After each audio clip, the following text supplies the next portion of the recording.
Hi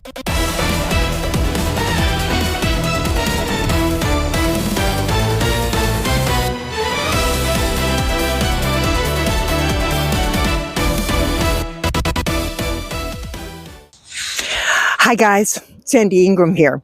I'm taking a walk to the Black Sea. As you can see behind me, there are actually people swimming. But beyond that, I want you to know this is a special report.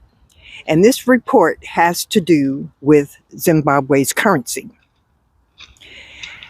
Zimbabwe has done a magnificent thing.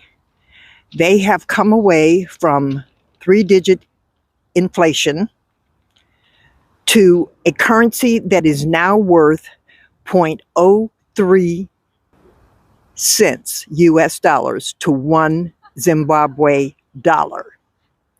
Now, yes, there's a lot of questions about how this was done. And we're not here to talk about that. We're here to talk about the currency itself. If you are holding 1 million IQD and the currency went to 0.03 cents US dollars, you would be looking at a profit of $30,000. Now, I know that's not what many of you have been looking for. You are looking for so much more. But on this channel, we try to stay real close to reality. And 3 cents is a good place to start. But I want you to know more and understand more about how Zimbabwe accomplished this. It was less than 2 years ago that we were talking about double-digit inflation, 3-digit inflation, and how the country was going into a free fall as far as currency and economics.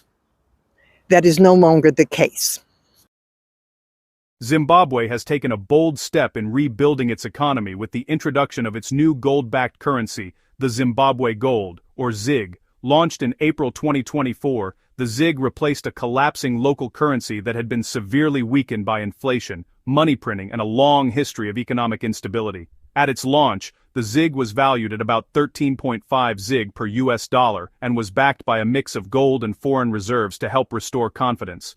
As of March 2026, the official exchange rate is roughly $1 US to about 25 ZiG, indicating that the currency has depreciated since its launch, but has remained relatively stable compared to Zimbabwe's past currency collapses. Now, what makes this story remarkable is the dramatic shift in inflation. Zimbabwe has historically struggled with extreme inflation, including hyperinflation episodes that reached into the hundreds and even thousands of %. More recently, before the ZiG, inflation was still extremely high, reaching over 800% in earlier years, and remaining volatile for decades. Even in 2024, inflation was still a major problem, with rates above 50% and a rapidly devaluing currency.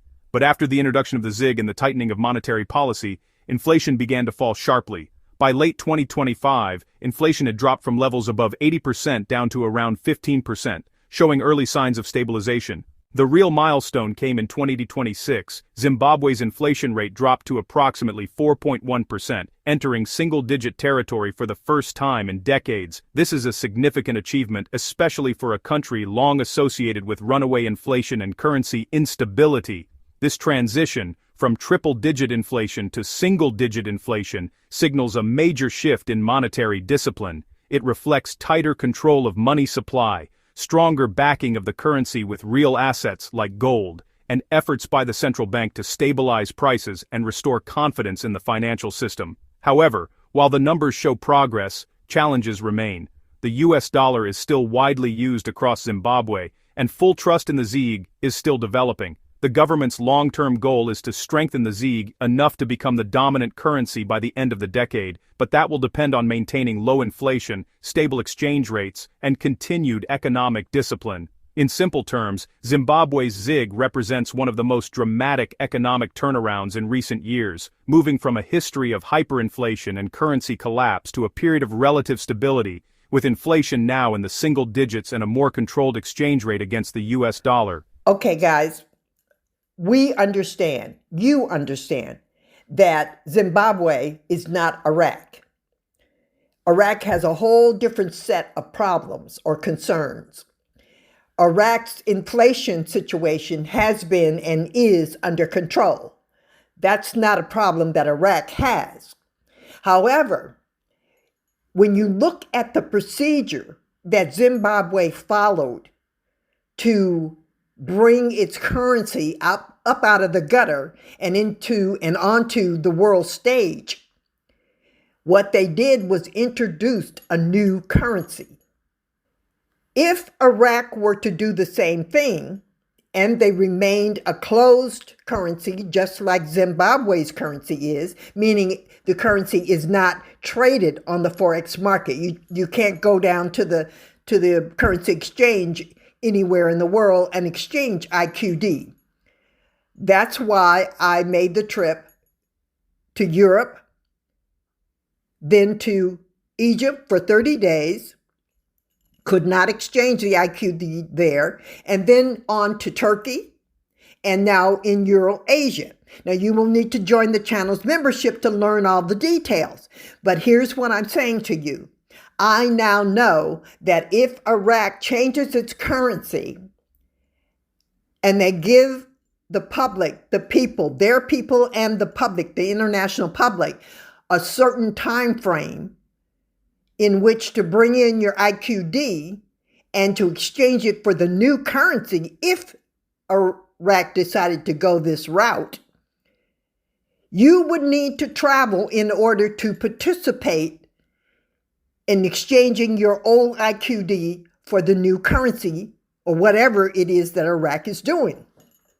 Now, that means that you would need a passport.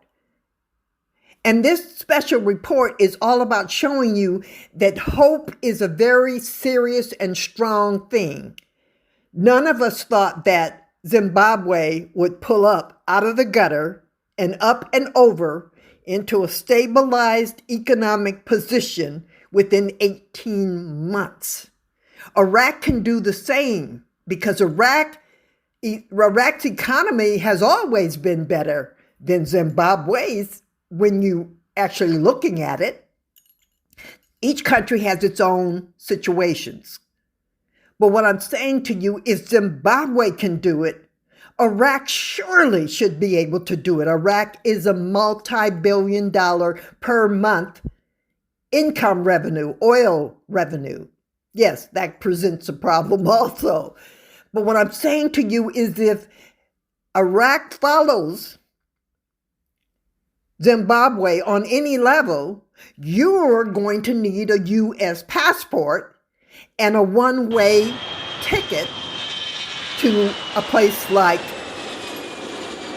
Turkey and or maybe northern Iraq if and when it becomes safe to enter Iraq. Now, right now, Iraq is a long ways from being safe. The military consultants now in Iraq are running for their lives, and other military personnel from other countries are leaving the country. The U.S. Embassy has been attacked more than once in the last 2 weeks. Things are hot for people in Iraq. It's not safe. But when it does become safe, when things calm down, we don't know yet how the Central Bank of Iraq will interact with the IMF, the World Bank, the United States, and the UK, and NATO. They may decide, okay, a revalue or adjustment of Iraq's current currency could, in fact, improve global economics. If they come to that decision, people, things are going to happen real quick. And if you don't have a passport, or if Iraq still has a closed currency situation, you're going to miss out. Get your passport. Keep your hopes up. Keep your faith up. Keep your belief in what you're doing. the IQD. Because if Zimbabwe can do it, Iraq can do it. Over and out. I'll talk to you again as soon as I can.